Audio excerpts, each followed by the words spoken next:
எல்லாம் வலிக்குது. நான் என்ன பண்ணட்டும்? சரி, என்ன கதை சொல்லு. யோசிச்சு யோசிச்சு மண்டெல்லாம் வலிக்குது. சரி வாங்க படி தூங்குங்க. தலை அமுத்தி விடவா? என்ன கதை? அப்புறம் என்ன, நான் நார்மலா தான் இருக்கேன். என்னை பார்த்தா சொல்லுங்க, ஏதாவது பிரச்சனை இருக்க மாதிரியா தெரியுது? நார்மலா தான் இருக்கு. நீங்க தேவையெல்லாம் போட்டு குழம்புறீங்க. நேற்று நீ அப்படி இருந்த, அதுக்கு என்ன காரணம்? நாங்க ஏன் அப்படி இருக்கோம் எங்களுக்கே தெரியாது. சம்டைம்ஸ் கத்தணும்னு தோணும், சம்டைம்ஸ் அப்படியே அமைதியா இருக்கணும்னு தோணும், சம்டைம்ஸ் அழகணும்னு தோணும், சம்டைம்ஸ் எப்படி சொல்றது, அது என்ன சொல்லணும்னு தெரியாது.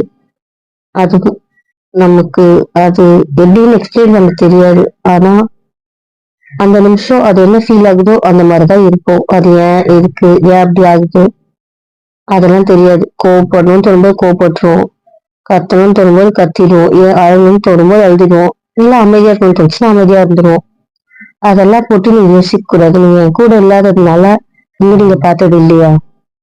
அது வெறும் நீங்க அண்ணாவை கேட்டு பாருங்க. அது அப்படிதான் இருக்கும். அது ஏன்லாம் சொல்ல தெரியாது. சம்டைம்ஸ் அப்படிதான் இருக்கும். அதை அப்படியே விட்டுறணும். அது யூஸ்வல்.